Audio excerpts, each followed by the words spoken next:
Okay, so let's restart. First of all, again, welcome Nilsa and welcome all the other participants to the meeting related to a certain topic. And let me try to really share my screen.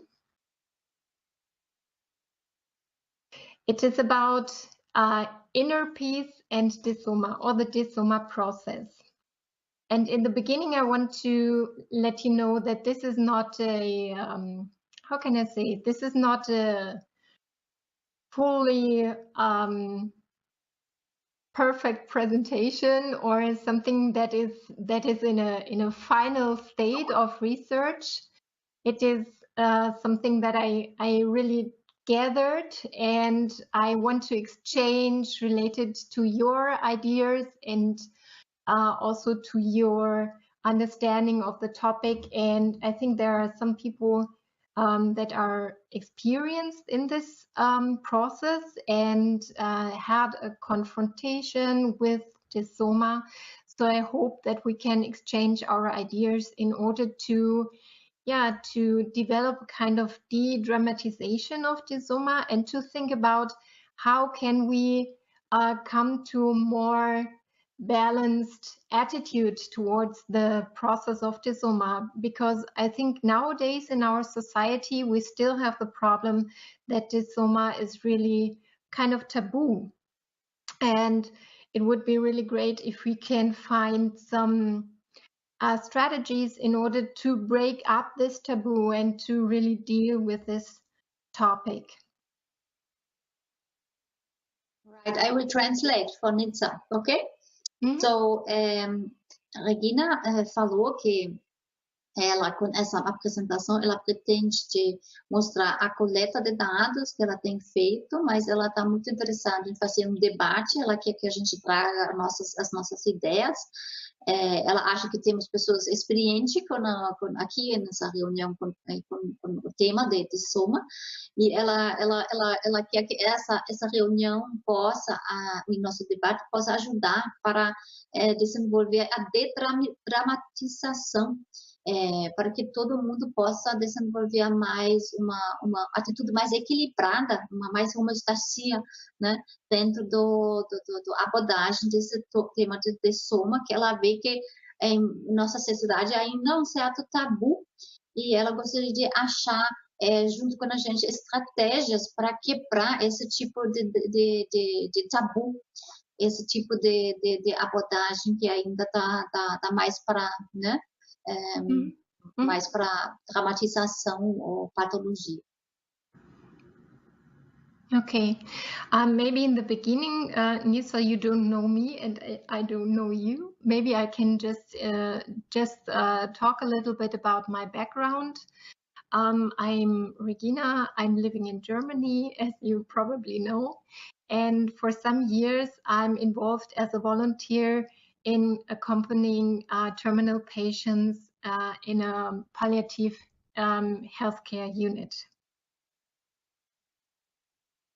A Regina falou sobre o que ela estava fazendo, né, como voluntária. Já faz alguns anos que ela está trabalhando com pacientes terminais numa, eu não sei como em português é paliativo também, se chama paliativo, hospício paliativo.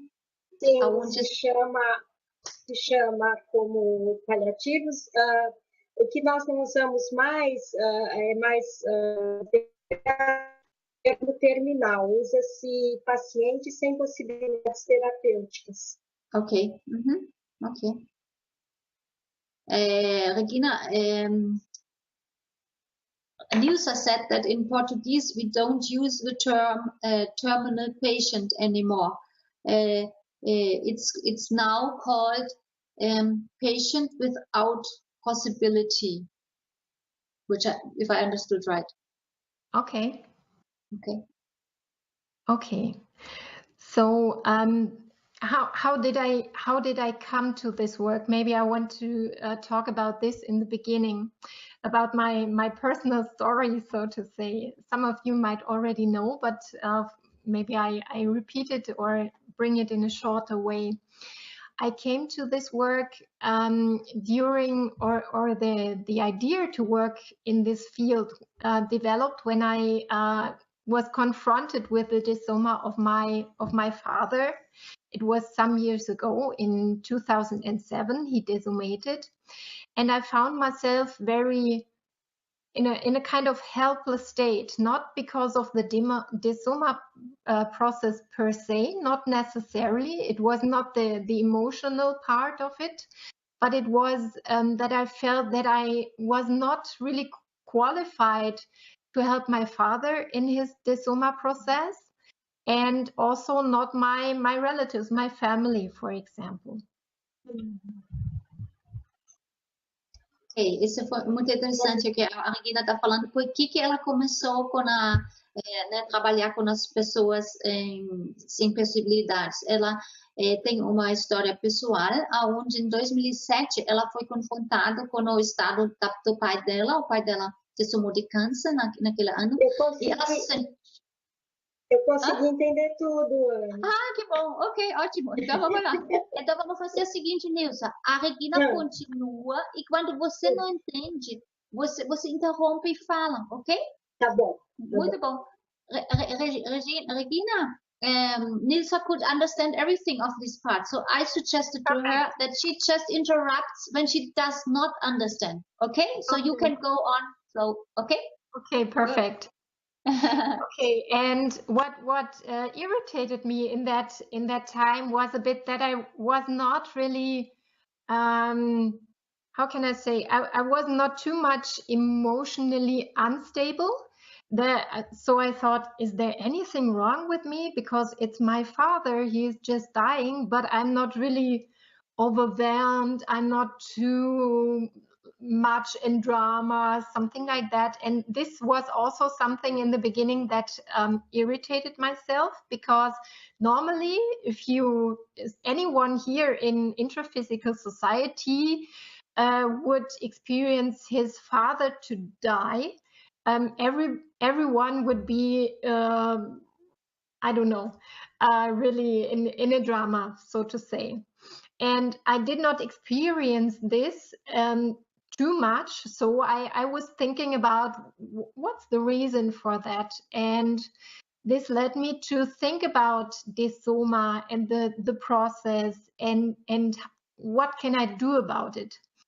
Not only in order to help others, of course, that was one part, to help others in this process, to help my family, because I think the older I get, the more I will be confronted with the desoma of other people. This is normal. And on the other hand, also, I wanted to help me in order to qualify myself, in order to know more about the process and everything that is involved, because it's one of the biggest taboos we have in our intraphysical society. And of course, it's very much related to our idea of the materialistic paradigm, of course. You want to say something, Nilza? Sorry? Você traduz para mim, Ana? Ok, tá. Então, ela falou que sobre como ela realmente... Ok. Eu vou fazer um comentário e você traduz para ela.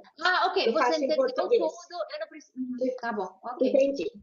Vai lá. Diz para ela, assim, eu compartilho desse tipo de sentimento dela, e isso eu percebi em mim criança ainda. A primeira vez que eu percebi isso, eu tinha 8 anos, que eu não sentia como as pessoas sentiam, né? E assim, em algumas tertúlias que eu vi, que eu já assisti ontem, especialmente, teve uma muito interessante, que foi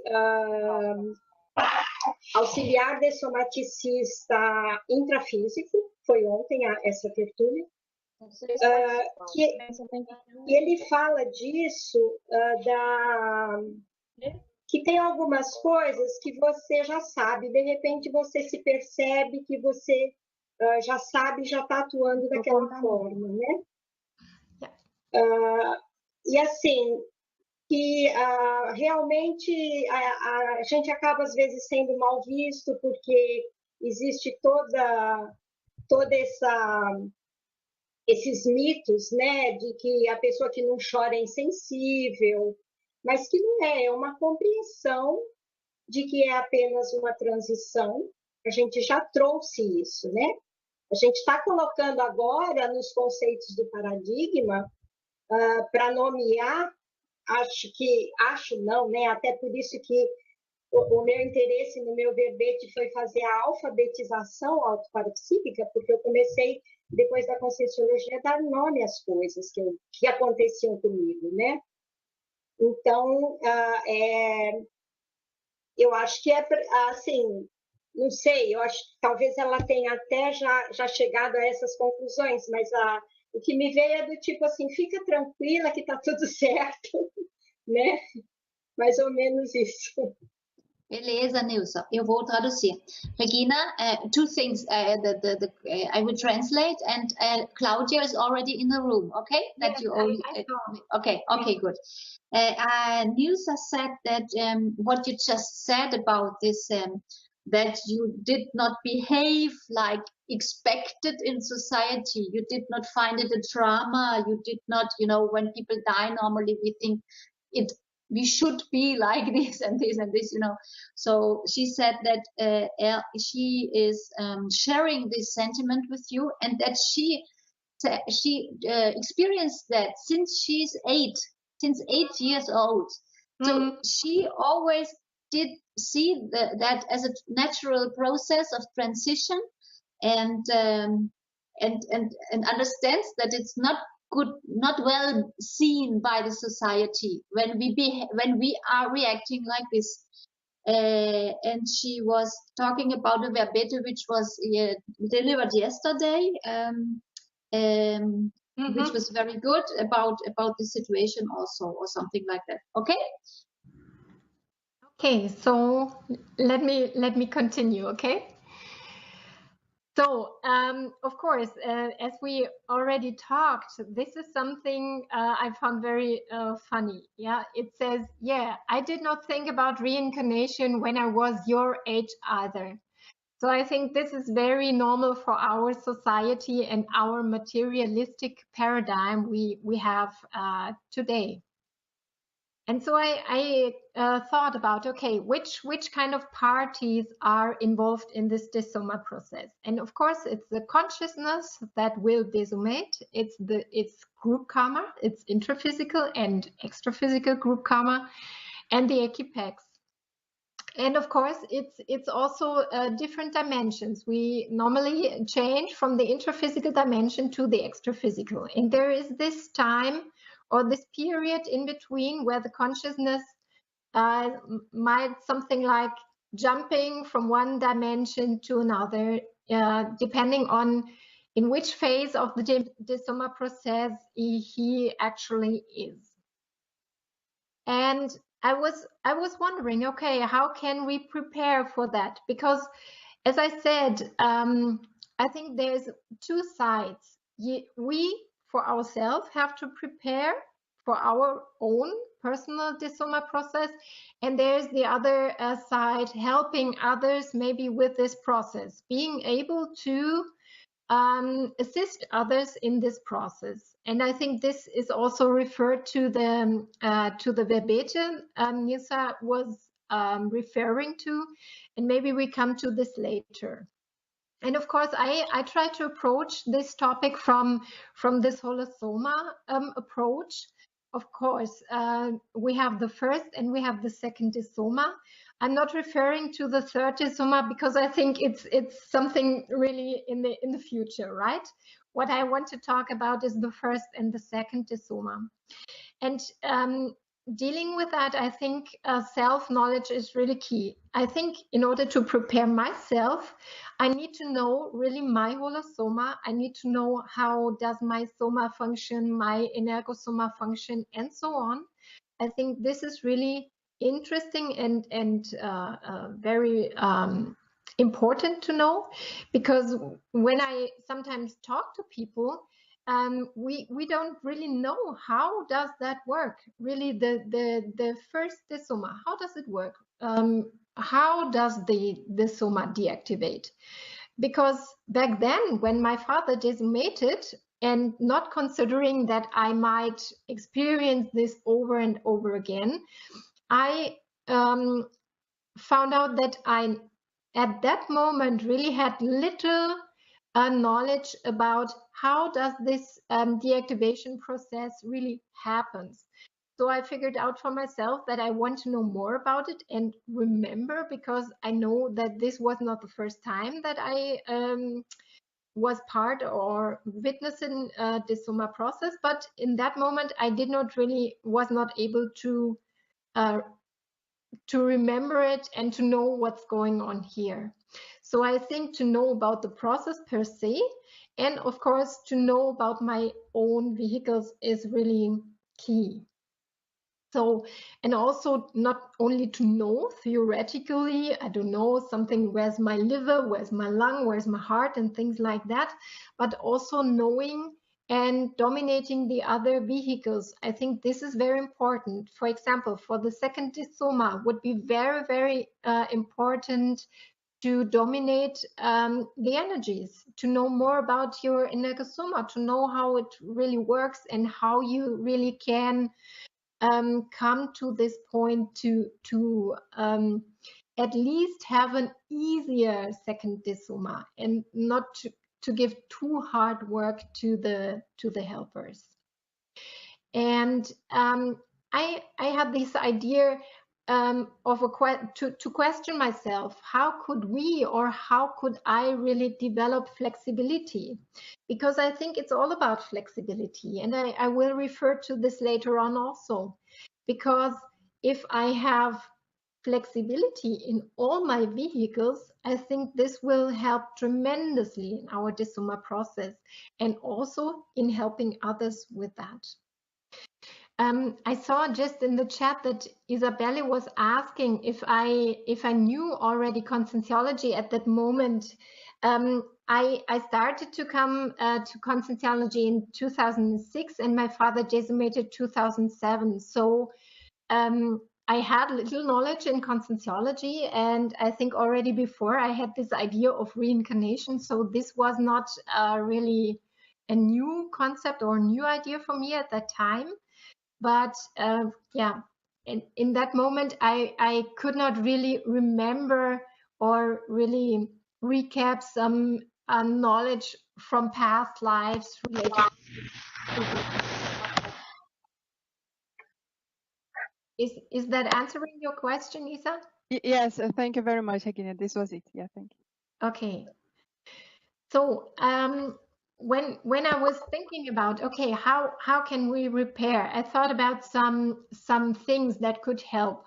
Maybe it's not really a technique in a really technical sense, but I named it a technique. On the left side, I put, of course, training lucid OBEs would help with the desoma process, because if you experience yourself as a multidimensional being, and that you really know and understand with all your vehicles that life does not end if you desomate, this will help, of course, tremendously, just to understand that we are not dying. In order to break this brainwashing from our interphysical society, we have that yeah, I don't know, somehow life will end, right? And then that we die.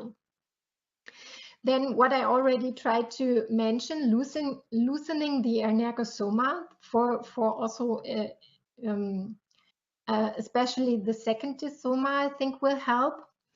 And self-confrontation with desoma process and with death, so-called death. And what I think it will help to minimize fear towards regarding the final projection, of course.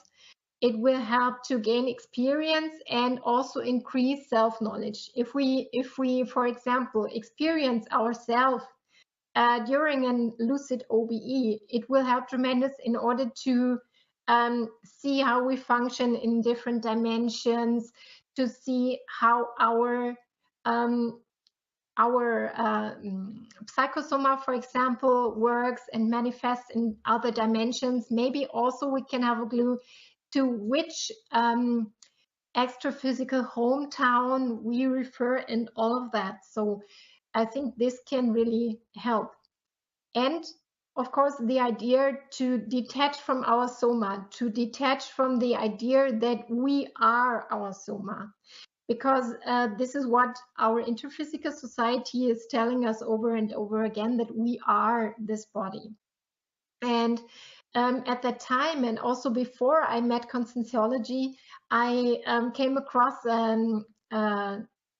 let's say, a kind of story related to Buddhism. And I think it went like that a monk was asking his so-called master, and he said, "Master, how can I lose my fear toward regarding death?"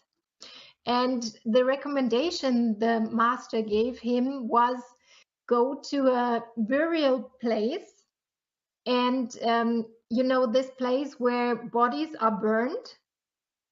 I don't know exactly how it is called in English. And stay there and watch this ceremony of burning the body over and over again until you can identify yourself with that and lose this attachment to a soma. Do you understand? Because this was something that really triggered the idea for myself. Okay, here in Germany, we don't have these places. You cannot visit a place where you can see how bodies are burned, something like that, because cultural, we don't have this. So I was thinking about, okay, how can I, because the essence of this story or the recommendation is to confront yourself, right, with a body, and really to understand that this is not what you are. So I thought, how can I here in Germany find a possibility in order to confront myself with Desoma, with the process, with a dead body and or deactivated soma, in order to lose this? Do you understand what I mean? So this is what led me also to the idea, maybe if I can work in a palliative care unit as volunteer or in a hospice, so I can confront myself little by little also with this Desoma process, helping myself and helping others. And of course, studying seriology would help, I think, because if we know who we were in the past, we also can have an idea who is our group karma now, intraphysically and also extraphysically. And also studying pre-intermissiology, I do not have a really big experience and knowledge in that, but I think this is something that I want to study more, really to see, okay, how can I prepare in order to to prepare myself for my next intermissive period, and also the life that will come after, and also to, how can I say, to solve my group karma from the past. Then, of course, investing in retrocognitions will help, and holothorcenic hygiene, because I think this omega thorcine, so the last thorcine before we deactivate our soma, is very important, related to the how can I say, to the dimension we will go to, and also how quick, or if we might have the second desoma, and so on. So the omega thorcine, I don't know if everyone knows what that is. So the last thorcine before deactivation, deactivating the physical body, is very important from my point of view. And I think this is also a critical moment already identified in Buddhism and in other lines of knowledge. So I think this is something we need to care about in this Desoma process. of course, revisiting our life. What do I mean by that? I mean really to see how was my life until this moment, and hopefully not in the last moment, how can I solve things that might be not solved until now. As I already said, planning for our next life and the intermission, and what can I do today in order to improve on certain aspects. How can I use my strong traits in order to really help with this process? And I think this could help in clarifying ourselves related to the continuation and seriality. And what I consider a very useful technique is, some of you know, and I don't know if some of you already applied this technique. I did not yet, but it's on my list.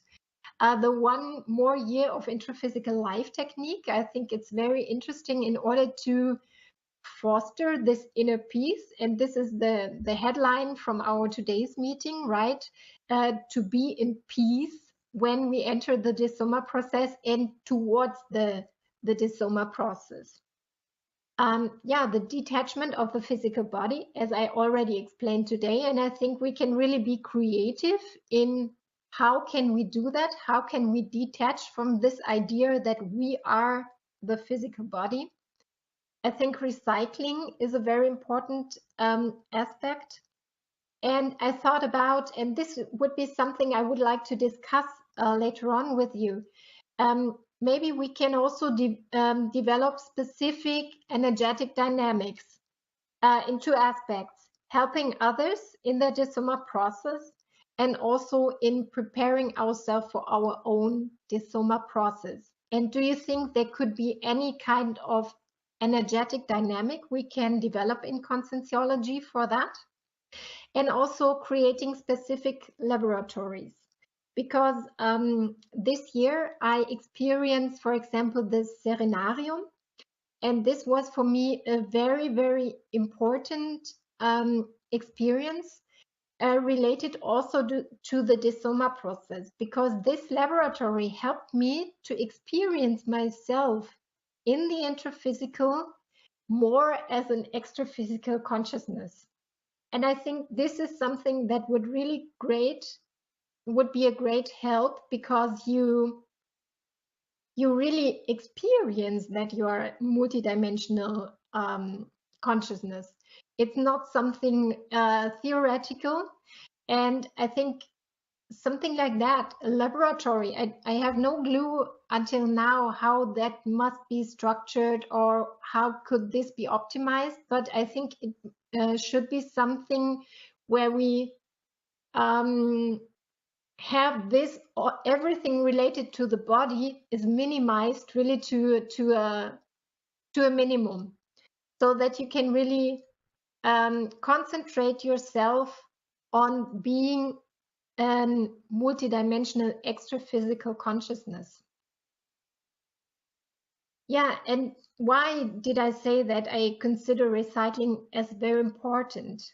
I found here the quote of Dr. Valdovera, and he said, "Those who wish to free themselves from the mental and ethical disturbance which overwhelm any consciousness after the biological shock of Desoma should immediately begin to perform an effective prophylaxis of all fixed, involving and stubborn ideas, actually cleansing the time, space, and consensual energy of any personal fossilization."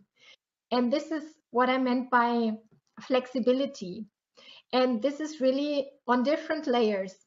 It is something I need to figure out and will elaborate more in which layers, or how can I say, in which areas of our life and also of our holosoma we need to work on this anti-fossilization, or in other words, to develop more flexibility.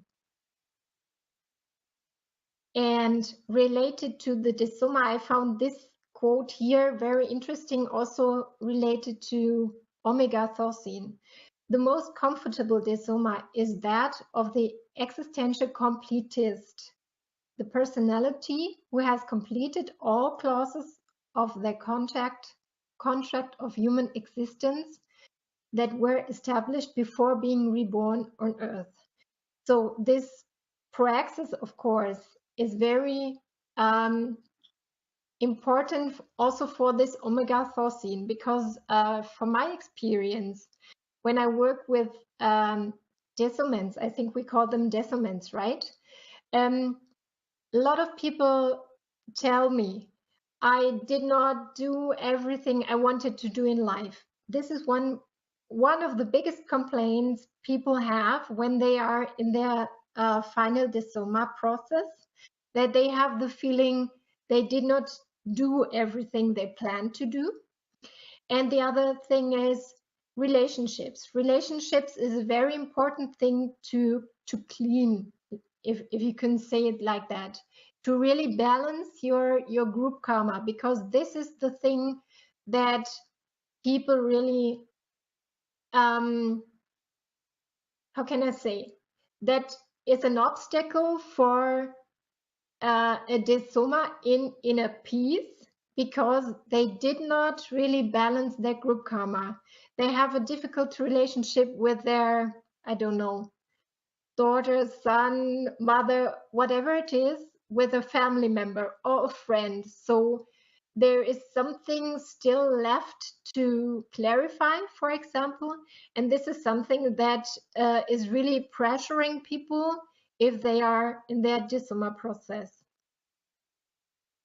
And I also think this is important for this omega thosine. So if you really clear the things, so you're fine with your praxis, you know, I have done everything I planned to when coming here, and you also balanced your relationships, and this is very important. And I think it's something also emphasized in this one technique, one more year of interphysical life. There, Waldo also emphasized this, clarifying your relationships is very important to have a desoma with inner peace, really. Yeah, of course. If we do not have this, we experience this thanatophobia, the pathological fear related to the process of desoma. And now I want to come to this verbete, maybe Nisa was referring to the assistant in this process of desoma. So coming to this life, there is this person that helps in the process of rebirth, right? I don't know, maybe somebody can help me with the word. What is, in German we call it Hebamme, but there's nothing for the desoma process, more or less. So I think this is very interesting that we can help in this. It's an interassistance, because we as an assistant in the desoma process, we learn so much during this process, not only about the other person, but also about ourselves and the multidimensional dynamics in this process. But it's of course also helping the patient. Midwife, thanks. Yes, we have midwives for coming to this intraphysical dimension, but it would be really great if more people can help with the reversion of this process, really helping people to go to the extraphysical dimension again. And yes, here are more parties involved. Here I put or included the assistant.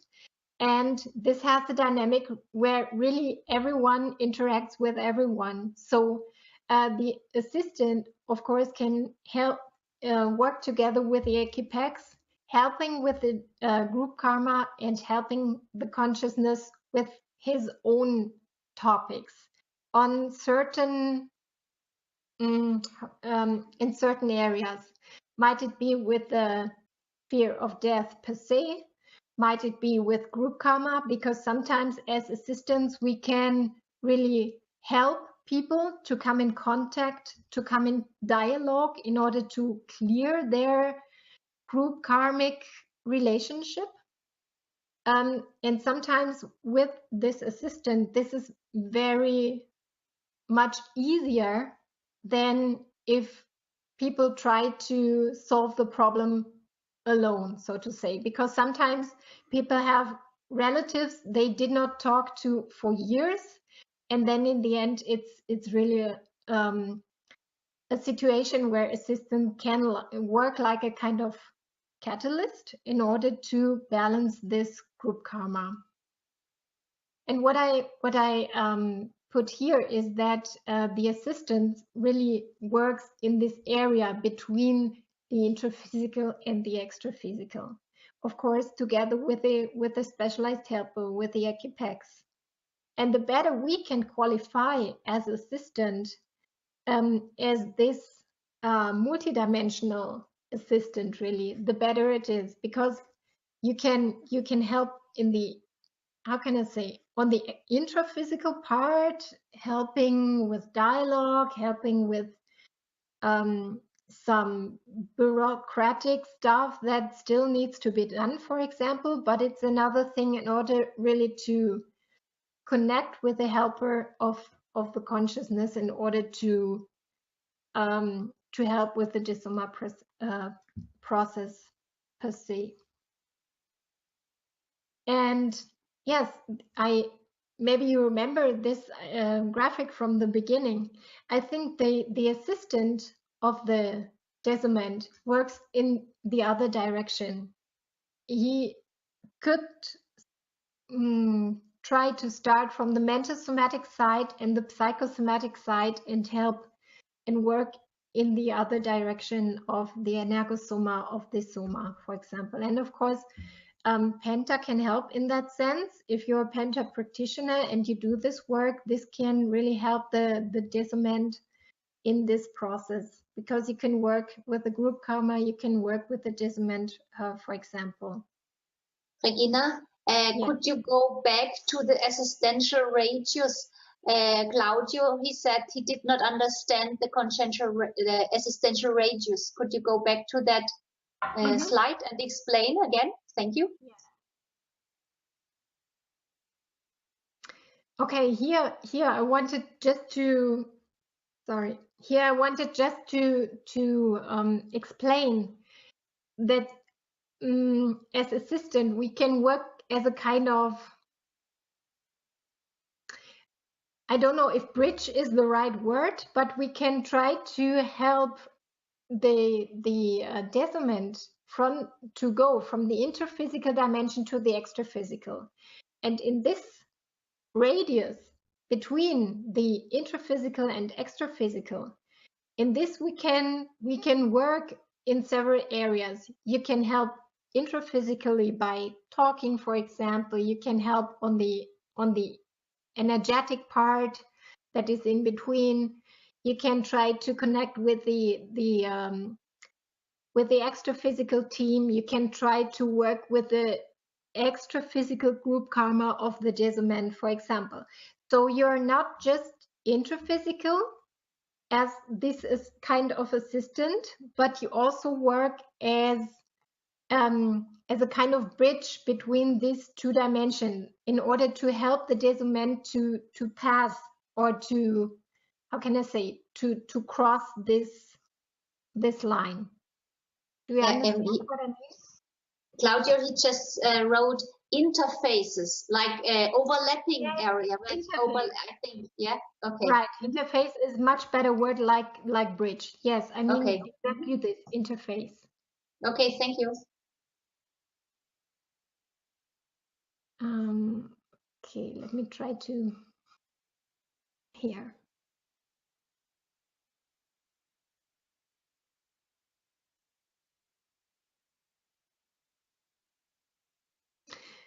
Okay. So as I said in the beginning, I wanted to qualify myself in order to work like this kind of assistant.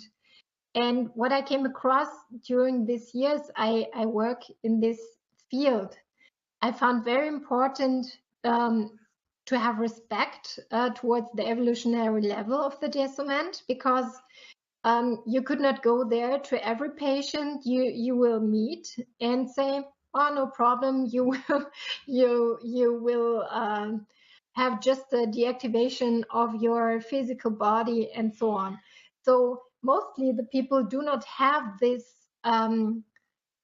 consensual paradigm. So you really have to see who's the person that is in front of me. And of course, I wanted to qualify in the communication, the multidimensional communication. So in our dimension, of course, it's the communication when we think about talking to another person. How can I talk to someone about he fears most? And of course, also, how can you really properly listen to the people? Because I think this is very important in order to see what is the demand of the Desoma. And of course, also the multidimensional communication with the extra-physical team. So to improve this is something that I want to really develop further. I think it improved little by little in the time where I'm doing this work. And what also is very important from my experience, really to help the Desoma to express himself, because sometimes this is something people did not do their whole life. They just try to function and to fit into intraphysical society, and in the end of the physical life, they realize, I don't know who I am really, because I only did what this society told me. So it's very important that people can at least express themselves in many different ways. They can do that. It must not be only verbally. It could be, I don't know, painting pictures, could be in singing, could be in any kind of expression you can imagine. And really to create this opportunity to have experiences, to create this possibility of expression is very important from my point of view. And of course, being available, because sometimes depending on the evolutionary level of the Desoma, it's just important for someone being there, because sometimes people really have no one. Depending on how the person lived, and also how his group karma can relate to the topic of Desoma. If the family or the friends of a person are so scared and have a lot of fear related to Desoma, in the end it could be that people, so the Desoma is really more or less lonely in his last period. So being available is very important in order also to see what is the demand of this person and what is really needed there. Sometimes could be something you say, sometimes could be only giving energy, could be some bureaucratic stuff, could be helping on the somatic level, on any level you can imagine. So this is something I try to really widen my, how can I say, my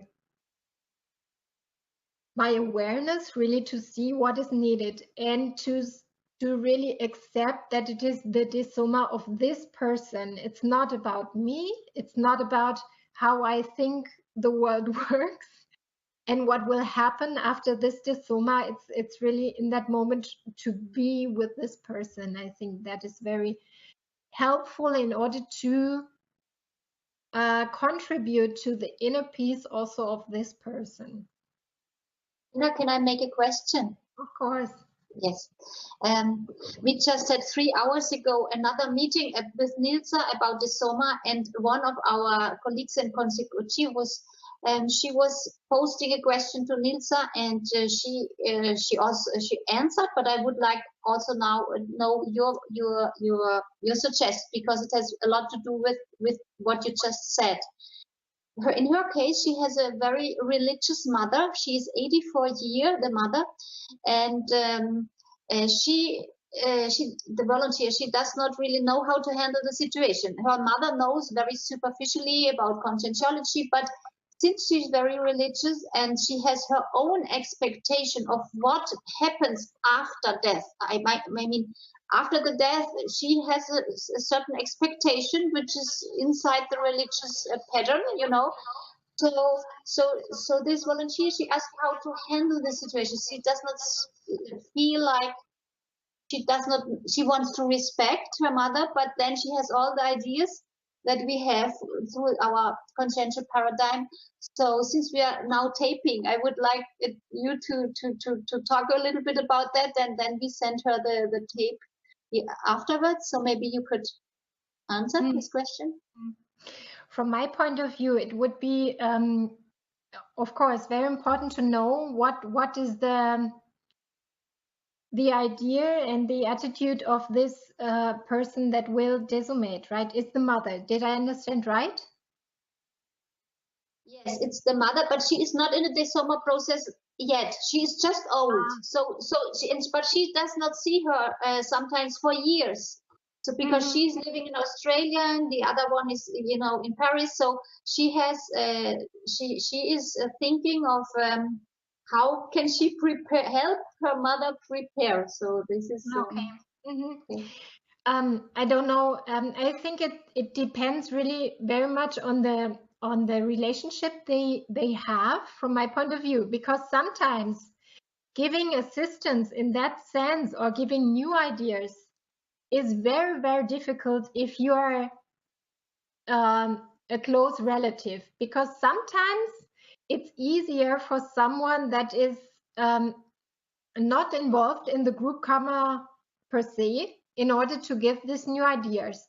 Could be a book, for example, that could help, could be another person that could help, because I don't know, I think we experience this, all of us experience that.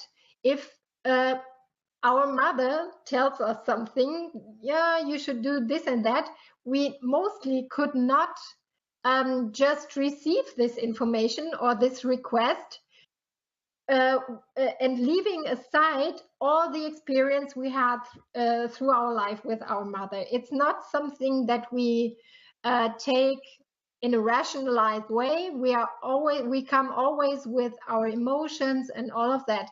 So if someone gives you an information and that is really, how can I say, new, sometimes it's easier if you get this information from another person, not from your daughter, not from your son or close relative. From my experience, it's sometimes easier for the patients to talk to me. People don't know me. They did not meet me before. We only meet in the short period before the desoma. And sometimes people tell me things they would never tell their daughter or their close relatives, because they have this kind of group karmic ballast. How do you say ballast? This weight with you.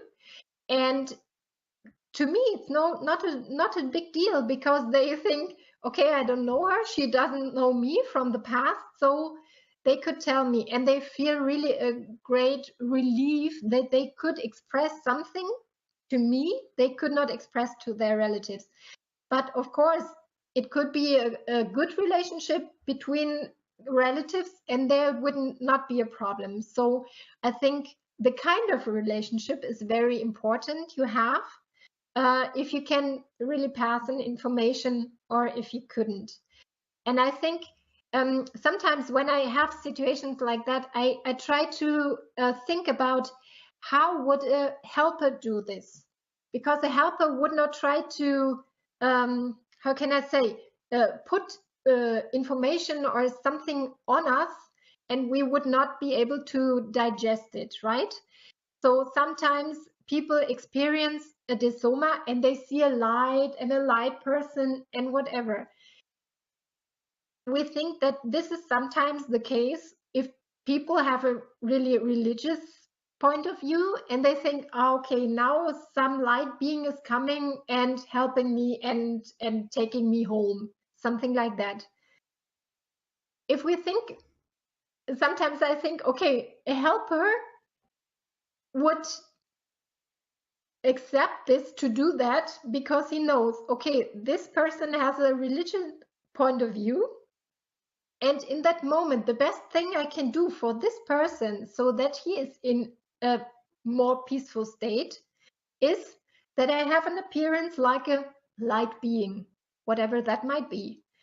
And so I think I try to ask myself, if I would be a helper, what would I do in that situation? And I think this respecting the evolutionary level of the other person and not thinking about what would be the right thing from my point of view, I think this is really crucial. Otherwise, he could not help the person because he would feel overwhelmed with any information or emotion, and this would just destabilize the person. And in that moment, you do not want to be unstable or feel out of balance or something like that. So I don't know if this daughter can give information via a book or a film or another person that the mother could trust and or consider trustworthy. I don't know. Sometimes we also need to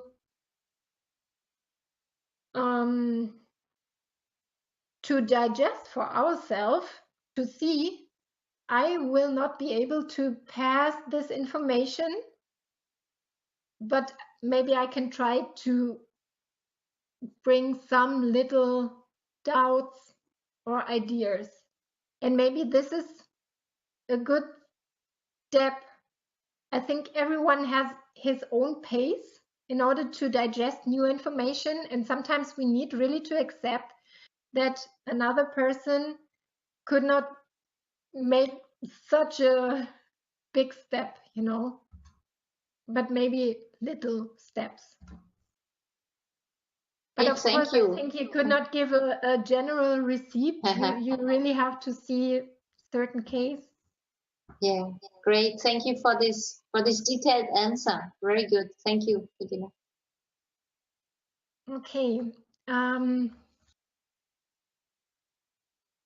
So the headline of that meeting was inner peace related to, and I want to think and debate with you about inner peace related to what? Because Desoma, of course, we can think about the process.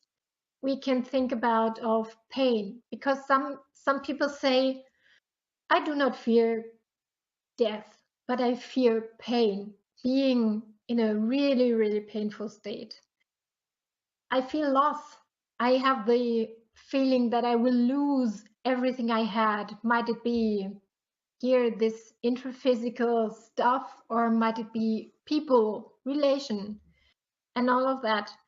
And I think if we think about how can we come to a more peaceful state related to Desoma for ourselves, we need to figure out what exactly is it that I really fear, or what is an obstacle to create this inner peace, or to develop this inner peace. Because I think it's not something we have or we don't have, it's something that we develop little by little. Yes, and so far that would be the thing I have for you so far, and I would like to go into an exchange with you about your experience, about your ideas. Was there something you consider, I don't know, this is doable, this is not doable? What are your thoughts on that? I wrote something down, so some topics which you mentioned before in the slide. So if I can go back, or do you want just this last question? Can I go back to another topic that you had before? Yes? Yes. Okay.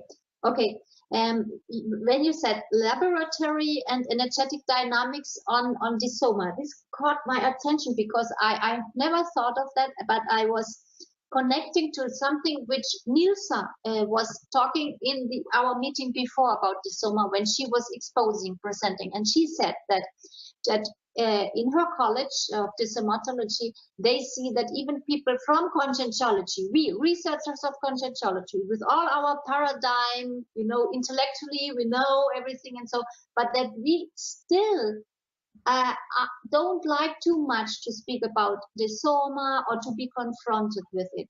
So I am now connecting it to your idea of making an energetic dynamics or laboratory, which then would help us to really confront in a deeper level and not only just superficially say, yeah, I know the Desoma process will be, because I understand everything, and it will be very calm and serene.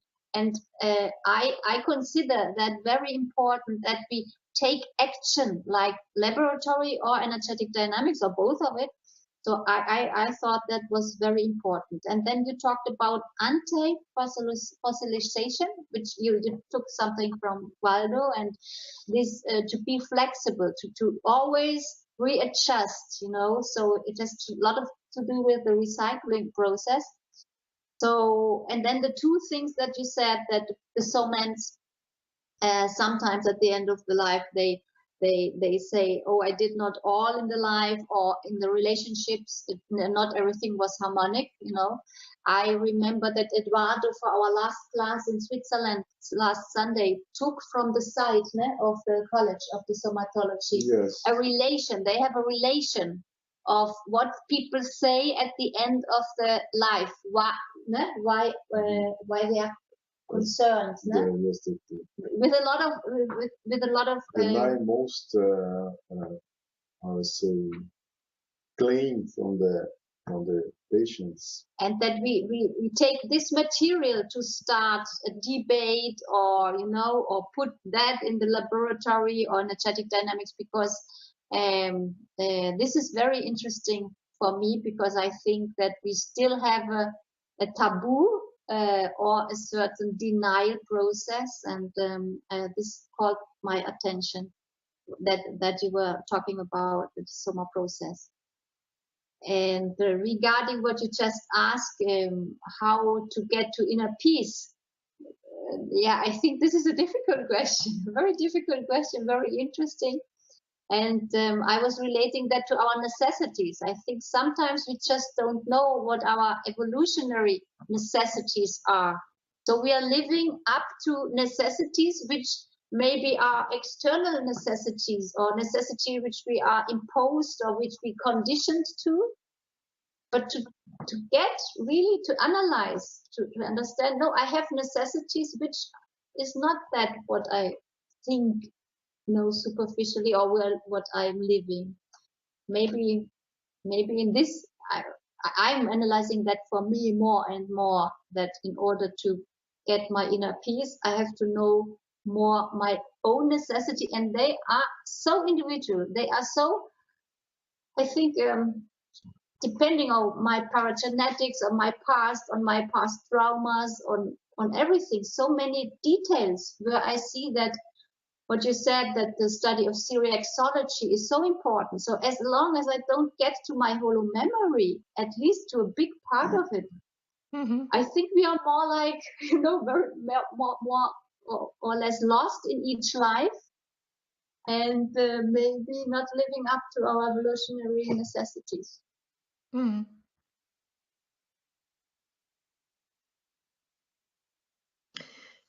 Yeah, definitely. I think it's very interesting to study this. And also, I found, or I thought about it, because I do not have very much retrocognition,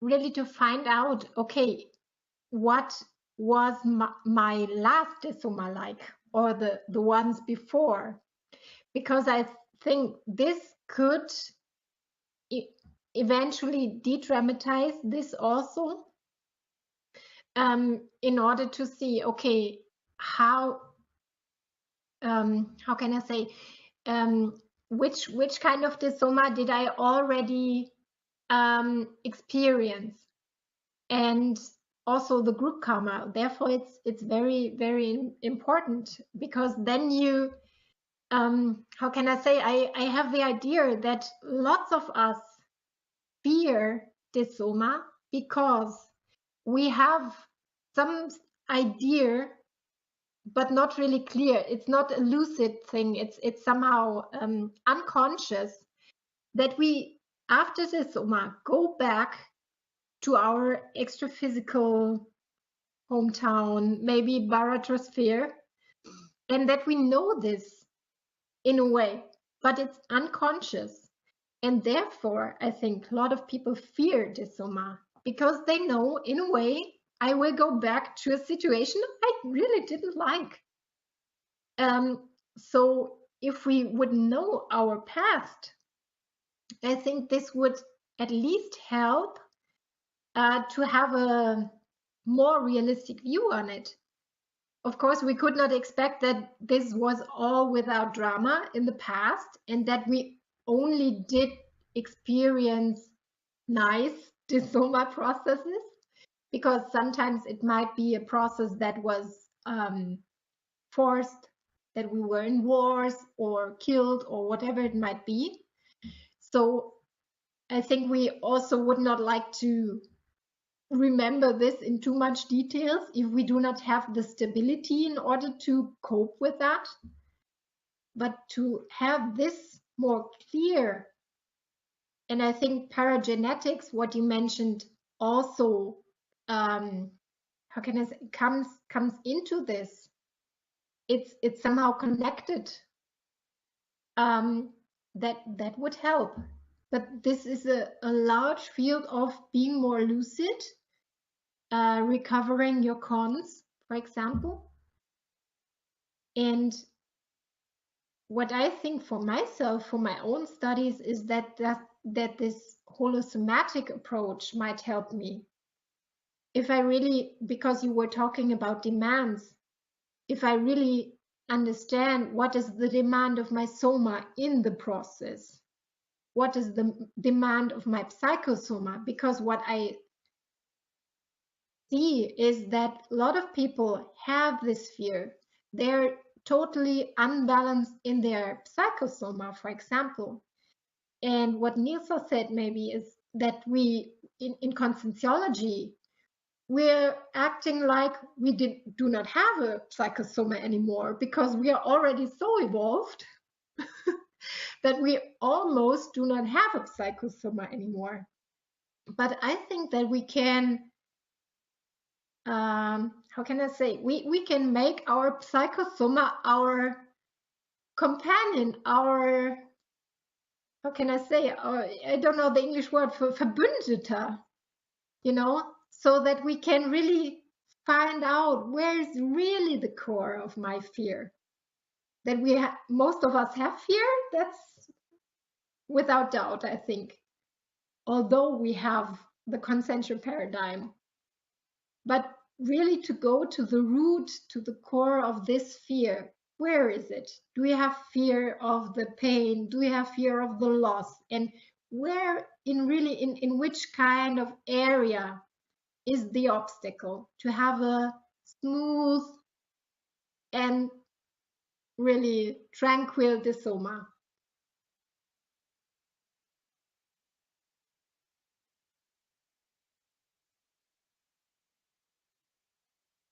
Regina. Dani, você... Oh, sorry. Desculpa. Pode falar, Anissa, depois eu falo. Não, eu queria pedir para a Anne traduzir um pouco essa última fala da Regina, porque eu não peguei exatamente o que ela quis dizer. Ela praticamente reproduziu aquilo que eu falei, que você tinha falado, que nós na conscienciologia, às vezes, até a gente nega um pouco, né? Que a gente está fazendo um pouco tabu, né? Com o desoma, certo? Com esse processo, que nós também não gostamos muito de falar sobre isso. E daí ela falou, às vezes nós na conscienciologia a gente faz de conta que nem temos mais psicossoma, como se tudo intelectualmente a gente consegue fazer, mas se realmente chega a desoma do nosso parceiro, como que vai ser? Será que a gente não tem conflito mesmo? Entende? Eu queria colocar que, na verdade, não foi uma coisa generalizada, né? Porque eu tenho observado que tem aumentado muito o número de pesquisas. Eu acompanho mais pelas tertúlias, né? E eu tenho visto um número crescente de verbetes sobre o tema, de pessoas interessadas. Os questionamentos são bastante, tanto online quanto de pessoas que estão, né, presencialmente assistindo. Então, não é uma coisa generalizada, mas a gente ainda encontra muita gente que tem dificuldade de tocar no tema, né? E assim, a prática, por exemplo, a prática da projeção, né?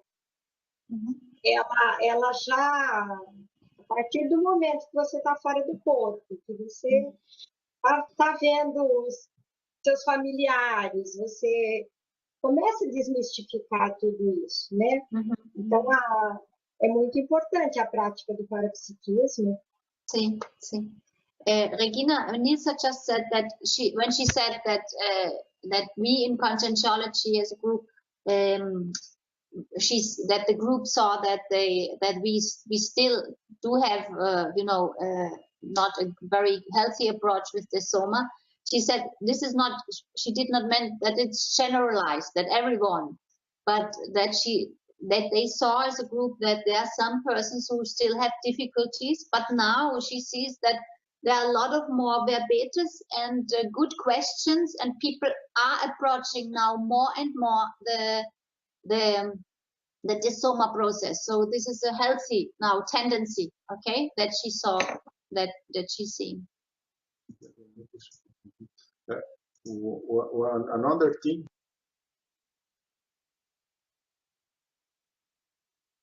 with the group, we start the conscientiology, is getting older and near from the Desoma, and then now he starts to thinking about Desoma. Some colleagues already desomating in Foz do Iguaçu, and then it is natural that with the time, the people worry about this situation. So how exactly will happen when I desomated?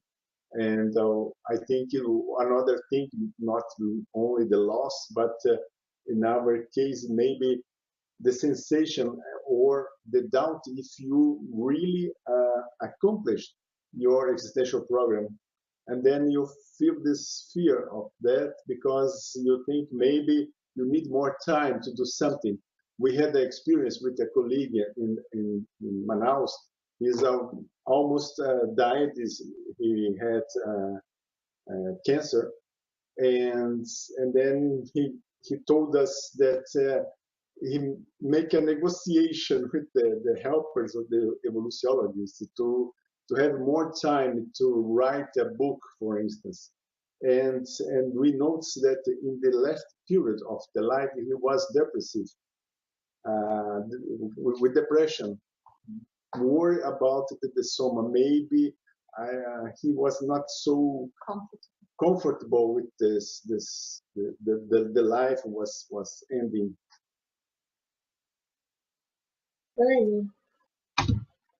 Anne, talvez você possa traduzir para ela.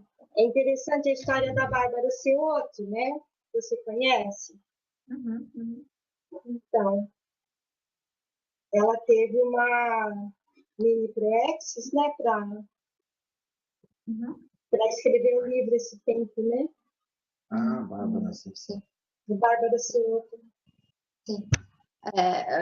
Nilsa's referring to a book from Barbara Cioto. I told you guys about the book at the time, 3 or 4 years ago. She was a volunteer from conscientiology, or she entered volunteering of conscientiology when she was in the Desoma process, and she left a little daughter, and she wrote a very mental somatic book, a very good, I think in conscientiology is the best book about Desoma, where she's like showing everything, how she's preparing for the Desoma and so on. The last, I think, chapters or the last pages were then organized by her partner, and she did a big recycling. Since her diagnosis of cancer, she was then being a teacher, getting the formation of the teacher. Then she had a new evolutionary duo. She did a lot of things, which she put tasks for her, and she could finish. And then the book, writing the book, and so on. So she did in very few time what other people maybe in 20 years don't do. And she wrote everything down. So it's a very, very good book. Yeah. But only in Portuguese until now. We had persons interested in translating the book here, but they did not go on translating it to German. Mm-hmm.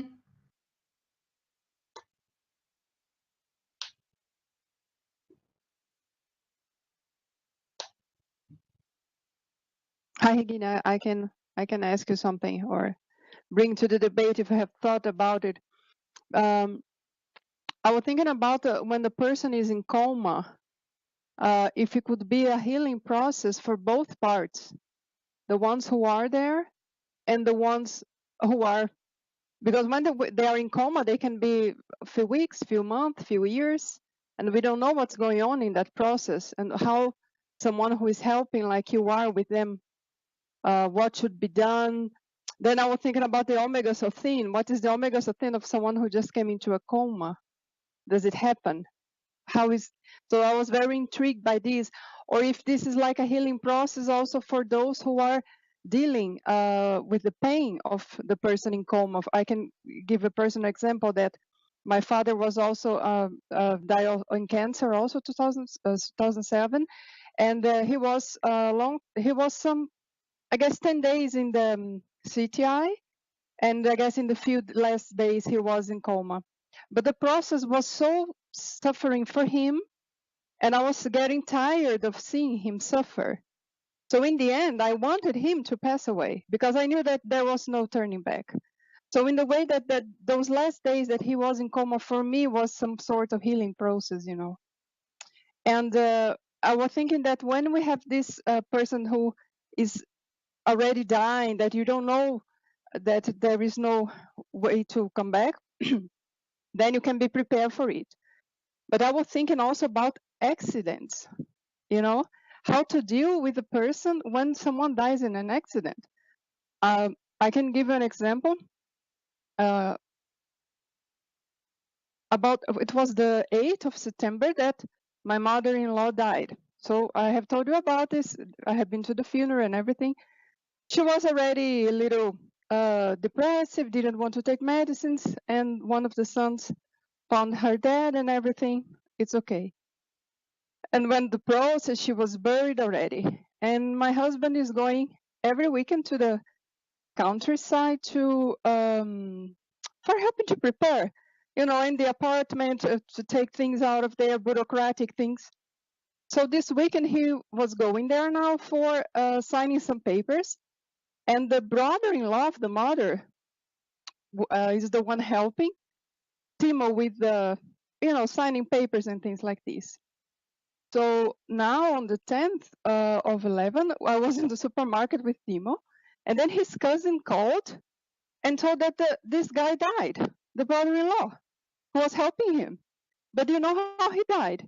He fell in the iced lake, and he was an experiment fisherman. He died. I don't know. I don't know all the details yet, but it was so weird.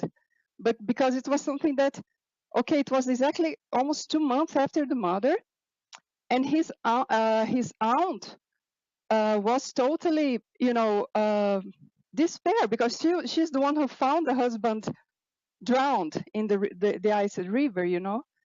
And this is why I was so interested in this meeting today, because for the last 2 months I have been thinking a lot about it and the process of who is the epicenter when someone dies and how to deal with it. Some can help like with bureaucratic things, others can help with the energy, how much we are prepared for it, how much the other person is really prepared for the other death, or how much they we don't know how much they can handle you know, how much we can be only the helpers of the main helper and things like this, that I was just thinking about this. But what I mean is that I got more shocked about this uncle who just died on Thursday, because I just met him in the funeral of the mom. I didn't know, because he doesn't speak English, he only speaks Finnish. But I was kind of shocked the way he died, you know. Though, of course, we know conscientiology, we know this, we know intruders, we know this and know that.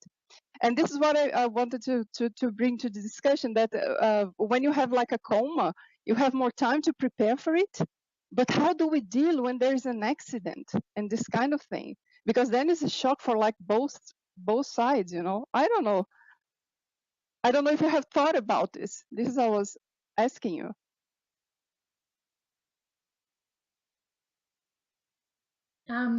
So from my point of view, coma is very how can I say, it's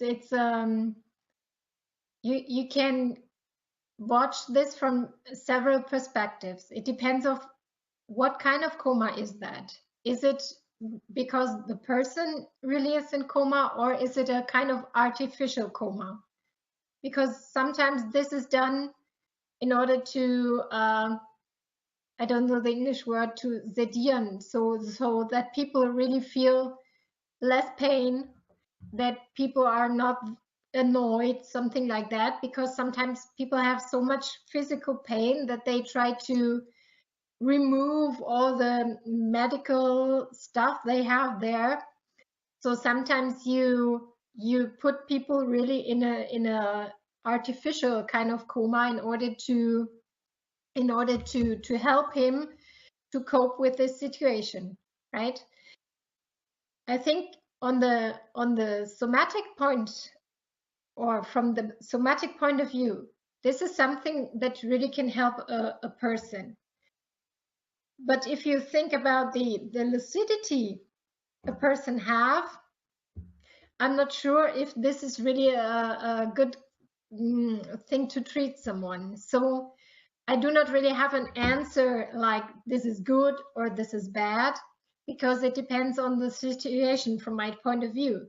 Because sometimes it helps if the person does not have this kind of pain, so that he can relax at least on the physical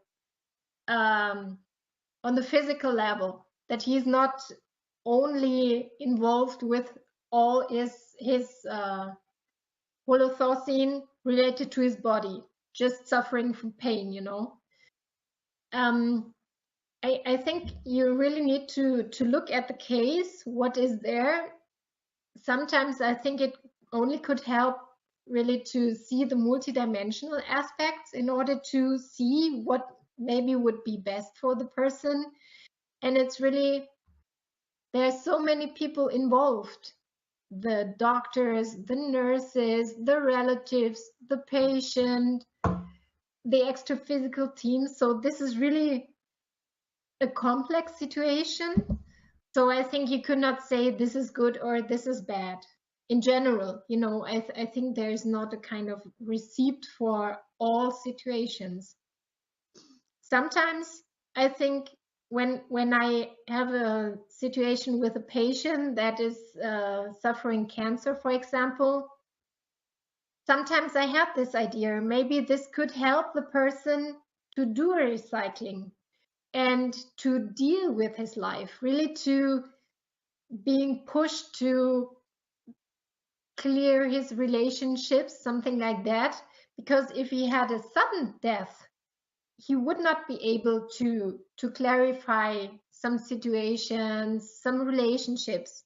So sometimes I think it's really a healthy thing that people know they have a terminal patient, a terminal situation, illness, for example, and they will not recover from it, because then people are forced to clarify whatever they need to clarify.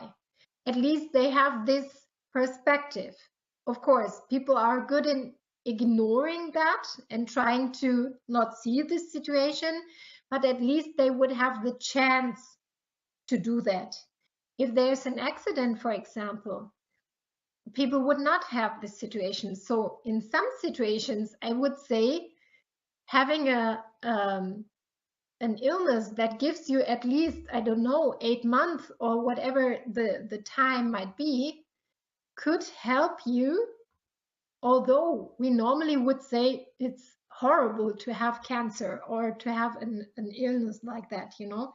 But from this multidimensional aspect, it might help the person to evolve or to take next steps, at least in their evolution. So this is my idea on that. And yes, we are confronted with this, as you said, this cousin or what, right? A cousin, was it, right? We always have this idea, okay, the other person was already an old person, but this guy, he was a young guy.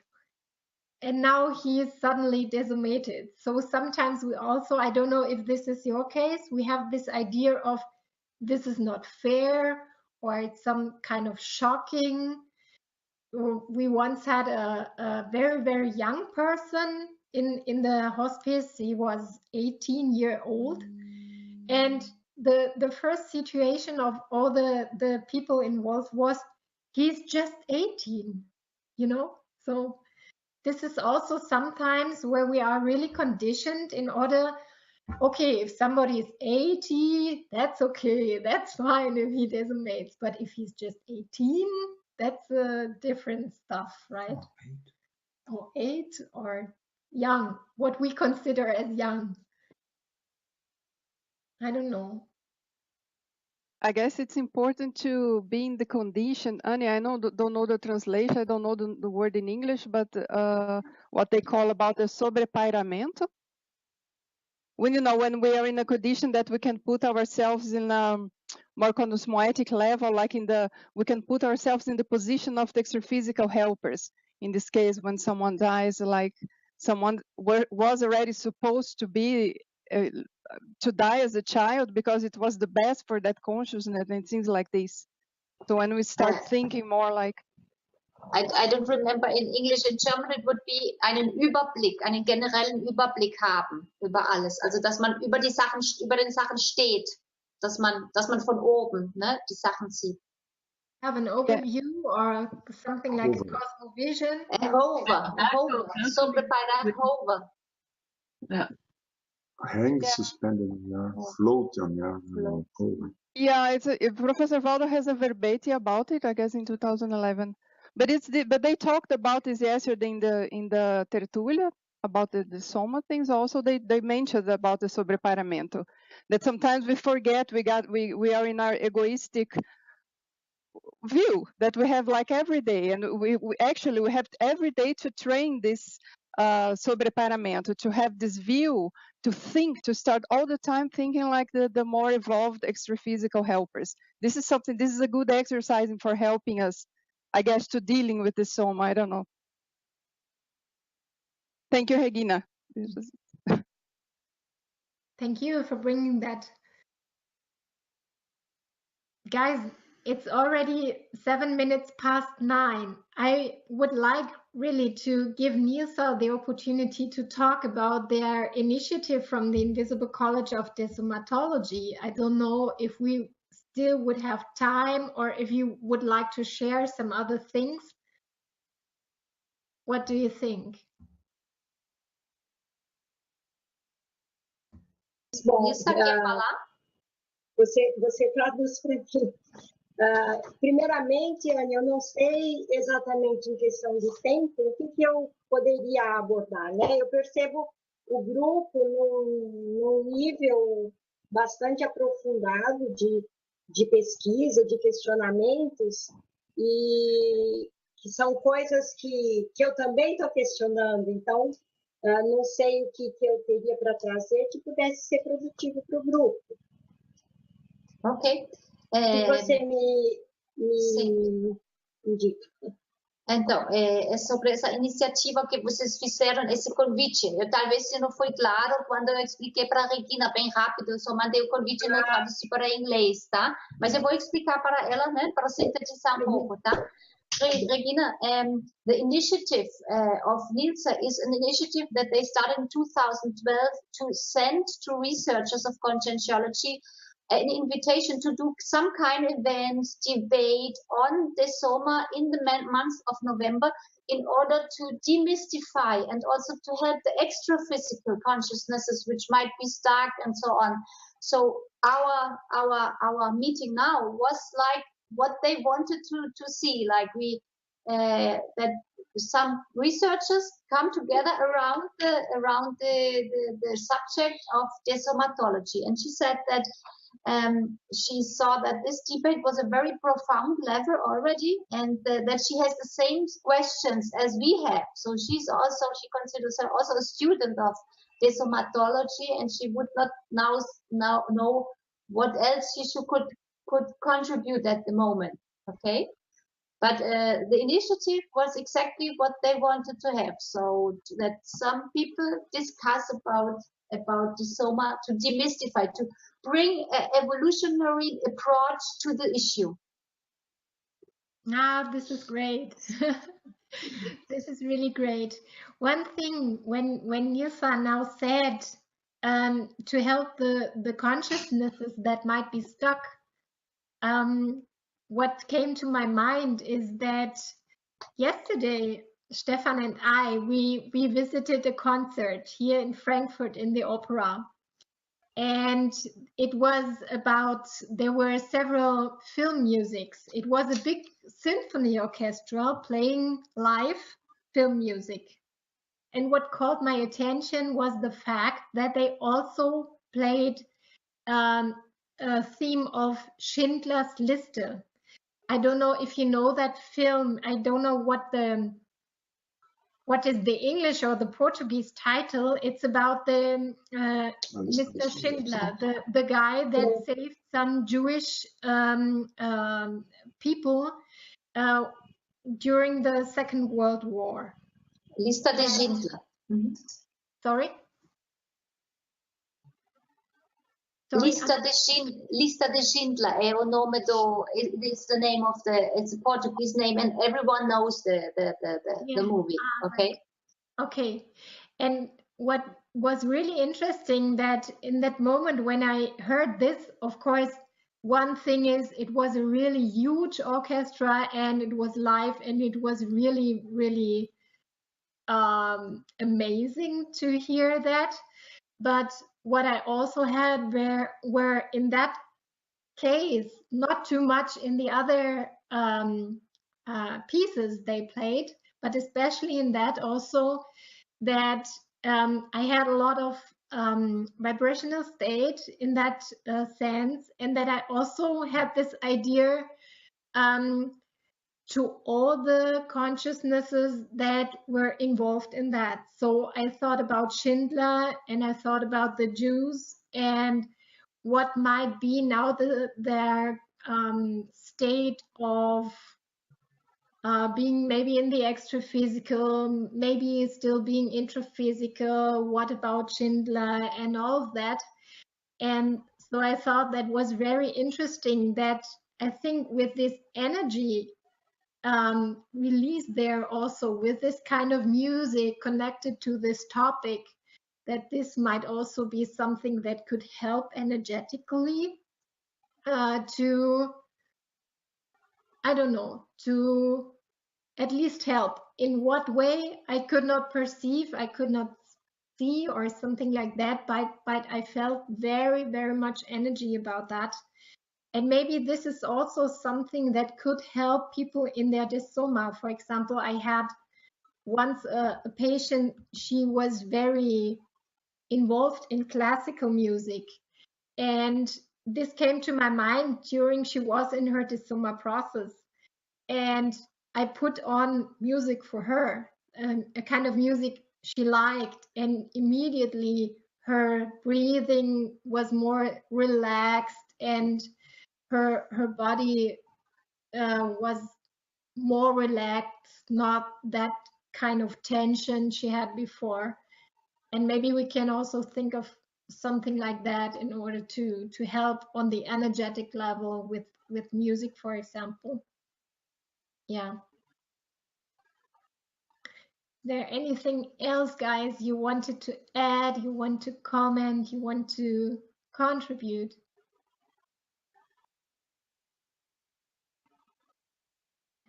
Okay, at the moment, I think it's not the case. So I thank you so much for being here and for participating and for sharing your experience and your ideas. And yeah, hope we talk soon again. Thank you, Regina. I think it was one of very deep, and we had, I think, 9 participants. Very, very, very good, very good. We will stop the recording now.